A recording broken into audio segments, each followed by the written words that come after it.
일주일에 섹터 하나씩을 정복합니다. 와이즈클럽. 고정 댓글을 타고 오세요. 근데 교수님이 이제 놀라운 게 2분의 1 이 책이 교수님이 직접 쓰신 책 중에 98번째. 네, 번역서 98. 포함해가지고요. 네. 와. 번역서도 꽤 있습니다. 네. 아니, 어떻게. 근데 지금 원고도 거의 이제 100번째 책까지 원고를 쓰셨다고요? 네. 102번째까지 계약했습니다. 네. 101번째 책은 시집으로 낼 거고요. 그 혹시 몇 년 동안 이렇게 100권 가까이 쓰신 거예요? 제가 이제 삼성에 있을 때 1995년부터 시작해서 예. 한 30년 조금 안 됐네요. 그러니까 평균 1년에 한 3권 이상 쓴 거네요. 돌이켜보니까. 아니, 근데 사실 이런 질문이 부질없다라는 걸 알면서도 좀 드리고 싶은데, 아니, 어떻게 100권 가까이 책을 쓰실 수가 있는 거예요? 네, 이게 이제 여러 가지가 있지만, 그 지식 채널 동영상이에요. EBS에서 하는 거. 네네네. 경험은 안주인이다라는 동영상이 있거든요. 경험은 안주인이다. 안주인이다. 예. 그 사이에 이제 가로 안에 뭐가 들어가냐면, 글을 잘 쓰는 모든 이들의 안주인이다. 그 가로 안에. 레오나르도 다빈치가 한 말이거든요. 예. 글을 잘 쓰려면, 경험을 많이 해봐야 된다는 게 요지예요. 그래서 이제 거기에 이제 경험을 많이 하면서 어려운 경험을 했던 사람, 소설 백경 쓴 허먼 멜빌, 프란츠 카프카, 성, 올리버 트위스트, 그다음에 여러 가지 이런 사람들이 쭉 나와요. 이런 사람들이 공통적인 특징은 다 청소년 시절부터 시작해가지고 어렵고 힘든 노동, 경험을 해본 거예요. 그러니까 그 경험이 글감으로 쓰이는 거예요. 저는 이제 결론부터 얘기하면 내 삶을 능가하는 책을 쓸 수도 없고 책을 읽을 수도 없어요. 자, 그러면 이제 책을 쓰려면 삶을 바꿔야 된다. 예. 그리고 삶이 파란만장하면 파란을 일으키는 문장을 쓸 수가 있어요. 저는 나름 삶이 파란만장하거든요. 고등학교 때 술 마시고 담배 피우고 유흥가에서 놀았고 시골에서는 또 고향에서 수렵 어로 채취 농경 생활했고, 그러니까 농공상, 농사, 공돌이, 상, 장사 이런 다 해봤어요. 이런 말아먹은 체험이 많으니까 네, 일단 글감이 풍부한 거예요. 네. 그다음에 이제 또 하나는 책을 전공에 관계없이 방대하게 읽거든요. 시집, 소설, 철학, 문사철. 그래서 사람들이 전공이 뭐냐고 물어봐요. 국문학자냐, 언어유희를 잘하는 거 보니까. 또 철학책을 쓰니까 철학자냐. 그다음에 몸에 관한 책, 운동에 관한 책을 썼더니 또 체육학과 교수냐. 전공이 뭐냐 그래서 잘 모른다고 전공을. 그래서 전공을 좀 알아보려고 지금 공부 중이라고 이렇게 얘기합니다. 그러니까 이제 정리하면 책을 많이 쓰는 비결은 경험이 풍부하고 다양하고, 그 다음에 이제 책을 방대하게 읽어가지고 개념이 풍부하고, 그래서 이제 체험과 개념이 만나니까 이제 융복합돼서 빠른 시간 내에 책을 쓸 수 있는 비결이 생기는 거죠. 네. 아니, 저도 지금 갑자기 헷갈렸는데 우리 유영만 교수님이 무슨 과 교수님이신지 제가 지금 갑자기 헷갈려요. 네, 사범대학의 교육공학과. 교육공학과. 네. 네. 근데 교육이 공학이랑 어떻게 붙는 거예요? 네, 그러니까 이제 아주 쉽게 얘기하면 경영학이 고객들한테 상품과 서비스를 만들어서 팔아가지고 어떻게 하면 잘 그 고객들의 감동을 시킬까를 연구하는 학문이라고 보시면 되잖아요. 네. 그러면 우리는 똑같아요. 우리는 교육 상품을 학습자한테 팔아가지고 학습자를 감동시키는 학문이라고 보시면 돼요. 경영학은 고객을 감동시키고 우리의 고객은 학습자. 그럼 저 학습자를 어떻게 하면 정말 재미있고 신나게 감동받는 교육을 할 수 있을까? 그런 교육 프로그램은 어떻게 개발할까? 그런 교육은 어떻게 할까? 이런 걸 연구하는 학문이 이제 교육공학인데요. 그러니까 주입식 교육이 아니라. 네, 맞습니다. 그 사람들에게 정말 흡수가 되고 감동받고 감명받고 감탄사를 연발하는 그런 교육이 되려면 어떻게 해야 될까? 네.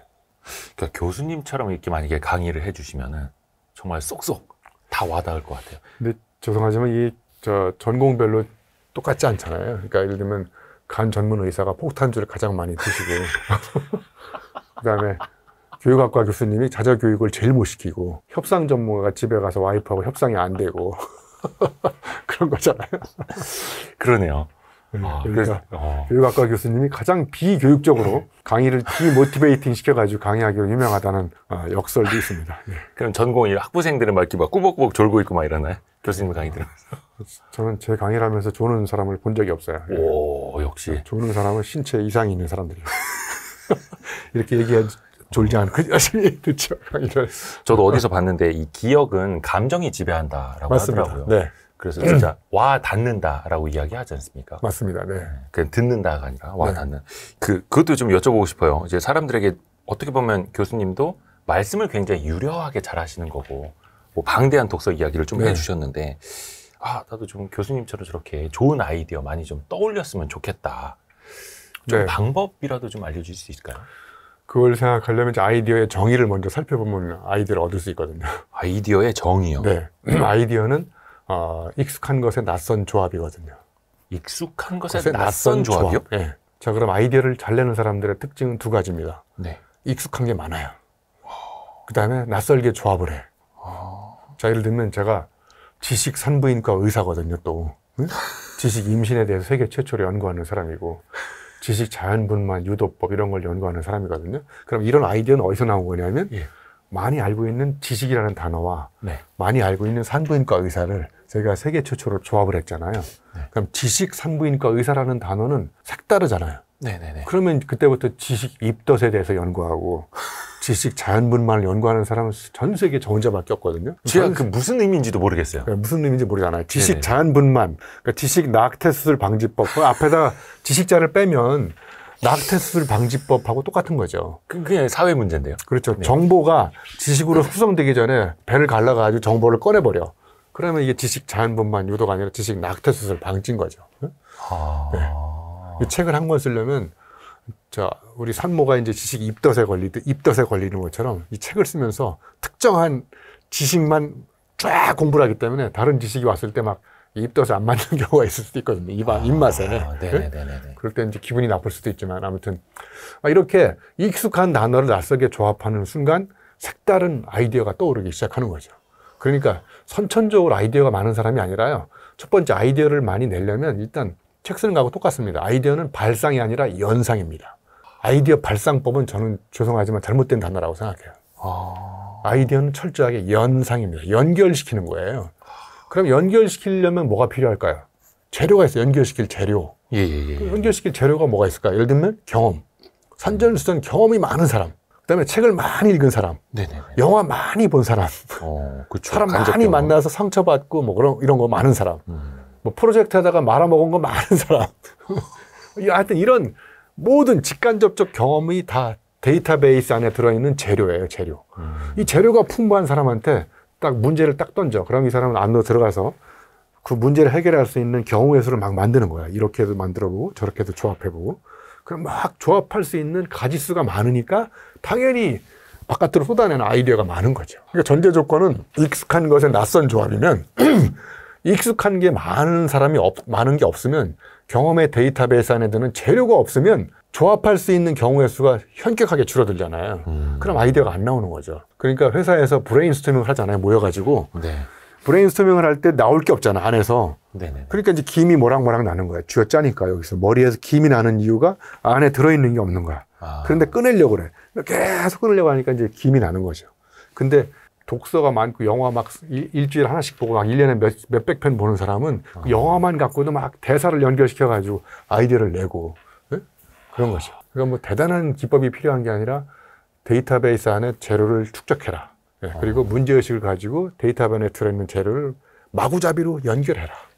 연결하다 보면 걸린다. 먼저 엮는 놈이 임자다. 이런 거죠. 네. 나만의 데이터베이스 센터를 네. 짓는 거고 경험 그리고 또 많이 경험하고 많이 읽고 많이 보고 많이 또 쓰고 생각하고 네. 그래서 그걸 이제 연결시켜서 상상을 하는 거죠. 연결시키면 상상력이 폭발하는 거예요. 봐보세요. 지식과 산부인과 의사. 네. 제가 누가 잘못했다가 나보고 공개 사과라고 그래서 공하고 개하고 사과 한 장을 이렇게 보여줬어. 이미지를. 네. 공, 개 한 마리, 사과 이렇게 해야 돼. 이게 공개 사과라고 보여줬더니 막 폭소를 터뜨리고 웃더라고요. 이게 공개 사과야. 그랬더니 교수님하고 더 이상 얘기하고 싶지 않다고. 나도 너하고 얘기하고 싶지 않아. 연결. 네. 연결. 따로 떨어져 해봐야겠네요. 따로 떨어져 있을 때는 익숙하지만 갖다 붙이면 낯선 상상력이 폭발하거든요. 이게 이제 그 르네 마그리트라는 화가가 있는데요. 네. 그 화가가 만든 화법 중에 대페이지망이라고 있어요. 대페이지망. 익숙한 이미지에 낯선 중첩이에요. 저것도. 그러니까 얼룩말하고 사자를 갖다 붙여. 얼룩말하고 사자를 따로따로 떨어질 때는 익숙하잖아요. 네. 근데 머리는 사자야. 몸뚱아리는 얼룩말을 붙여서 이렇게 얼룩말 사자를 만들어. 그럼 사람들이 쳐다볼 때, 처음 보는 건데? 이렇게 생각하잖아요. 네? 켄타우로스 막 이런 거. 그러니까 이미지가 붙어 있을 때는 이미지끼리 따로 떨어져 있는 것보다는 붙어 있으면 그 두 가지를 왔다 갔다 하면 상상을 하는 거잖아요. 예. 이게 상상력의 촉발점이고 출발점이거든요. 아하. 공하고 개하고 사과 하나 따로 떨어지면 다, 저 공이 있네? 저 개 한 마리 있네? 사과. 근데 제가 갖다 붙였잖아요. 네. 공개 사과라는 새로운 메시지가 터지잖아요. 세계 최초로. 와. 이것도 근데 사실 연습을 좀 많이 해봐야겠습니다. 그렇죠? 네, 맞습니다. 그러니까 선천적으로 아이디어가 뛰어난 사람이 아니라 저는 창의력은 자꾸 교육으로 시키려고 하는데 저는 절대 반대입니다. 창의력은 교육으로 형성되는 경우 극히 드물다고 생각해요. 개인적으로. 왜? 일단 레퍼런스. 제 책에 보면 뒤에 참고문헌이 있잖아요. 아, 네네네. 참고문헌이 교양이거든요. 교양. 교양의 두께가 두꺼운 사람이 해야 돼. 일단 두꺼워야 연결시킬 재료가 풍부한 거잖아요. 네네네. 제가 책을 빨리 쓰는 비결 중에 하나는 레퍼런스가 두껍거든요. 읽은 책이 많으니까 이 책 안에 보면 막 인용한 게 많이 나오거든요. 네. 네. 아니 그 데이터베이스, 데이터 센터가 크니까. 네. 그 거기에서 뭐 챗GPT도 사실은 뭐 여러 데이터 불러오는 거 아닙니까? 데이터 불러오는 거예요. 저도 데이터를 불러오는 거예요. 네. GPT와 다른 방식으로 엮는 거죠. 네. 이 책에 그 미주로 쓰여진 그 책 출처만 61개가 있네요. 네.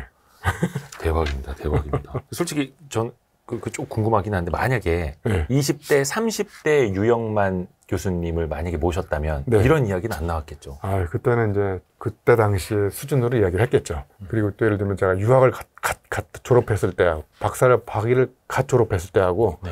그다음에 삼성에 가서 한 5년간 근무했을 때하고 또 천지 차이가 나거든요.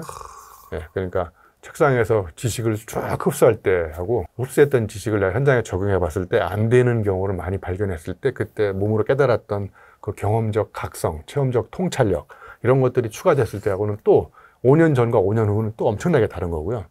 그게 이제 1998년까지 근무했으니까 98년부터 지금까지 또 시기별로 또 제가 막 킬리만자로도 올라갔다가 뭐 사하라 사막에서 마라톤도 뛰어봤다가 자꾸 이런 낯선 자꾸 환경에 가서 자꾸 부딪혀보고 마주쳐보고 한계 상황에서 내 몸이 어떻게 반응하는지도 관찰해보고 이런 이제 그 도전을 계속 하다 보니까 이제 언어가 이제 그런 경험을 자꾸 이제 언어를 이렇게 별이고 별인다고 언어를 별이다라고 그러거든요. 예. 대장간에서 빨간 새를 모루에 올리고 망치로 두드리는 걸 별이다라고 그래요. 그러니까 언어를 계속 별이는 거죠. 그러니까 이제 그나마 이게 조금 제 언어들이 이렇게 체중이 실려가지고 사람들한테 이렇게 묵직하게 다가가면서 골 때리는 언어가 아니라 심장을 두드리는 이런 언어로 조금씩 바뀌는 거죠. 심장을 두드리는 언어. 네. 그러니까 그냥 언어 유희, 그 말에만 있는 게 아니라 네. 그 말 안에 여러 가지 경험과 네. 또 마음이 담겨 있는 거고요. 그래서 교수님이 그 공고 나오셔서 용접도 하셨고 평택발전소에서도 근무하셨다가 네. 또 한양대 교육공학과 입학해서 거기서 고시 공부하러 갔다가 네, 천만다행으로 고시 공부할 점수가 안 나와가지고 법학과 갈 점수가 안 나와서 한양대 교육공학과를 입학했는데 제가 입학할 때 한양대 교육공학과는 신설학과였거든요.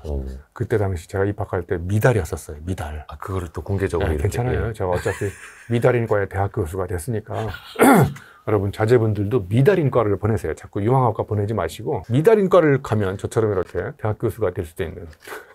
완전히 그 블루오션. 네. 그러니까 인생은 어떻게 풀릴지 모른다는 거잖아요. 네. 근데 또 삼성인력개발원에서도 네. 일을 하셨고 해외에 또 유학도 하셨고 40대 때 큰 교통사고도 당했고 뭐 50대에 사하라 사막 마라톤에 도전하시고 근데 사실 약간 이게 사람들 보면 조금 DNA가 다르다고는 하지 않습니까? 좀 도전 정신이 있고 몸에 약간 그게 배어 있고 네, 뭐 배어 있는 사람도 있겠지만 본인이 스스로 뭐 개발하기 나름일 것 같습니다. 네.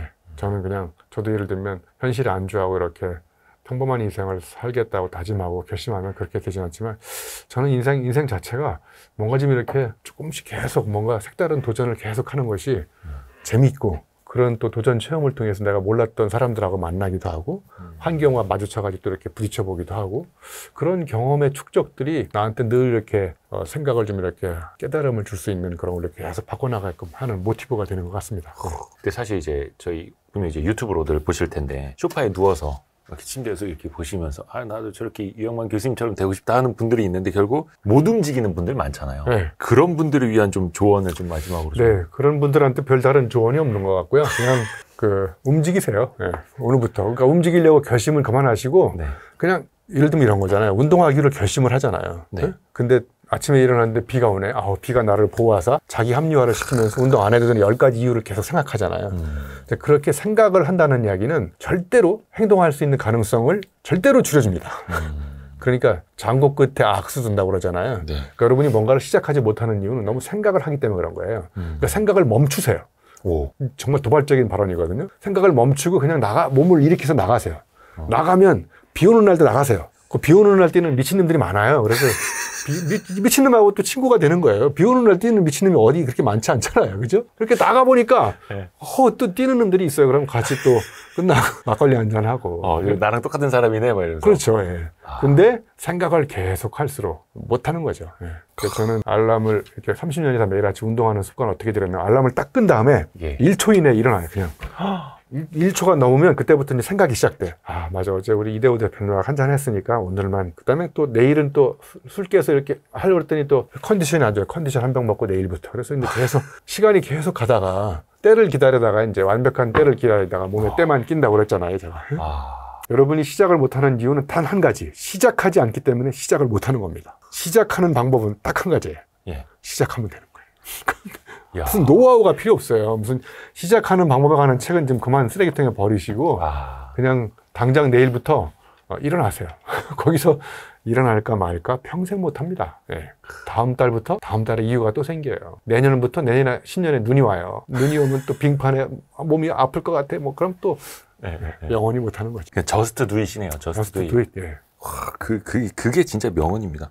그리고 교수님 아까도 결심과 결행 이걸로 말씀해 주신 것처럼 맨날 마음만 먹으면 이제 마음에 비만이 마음을 너무 많이 먹어서 지금 일어날지 못할 정도로 무거워졌어요. 마음이. 그래서 못 일어나는 거예요. 마음을 너무 많이 드셔가지고. 감탄사를 좀 이제 많이 연발하는 인생을 살라고 말씀해 주셨는데 오늘 제가 한번 감탄사 몇 번인지 셀 수가 없을 것 같은데 우리 지식 생태학자 한양대 유영만 교수님 통해서 정말 감탄스러운 말씀 정말 많이 들었습니다. 너무 감사드립니다. 고맙습니다, 대표님. 고맙습니다. 아유, 교수님 고맙습니다. 고맙습니다. 아유, 감사합니다.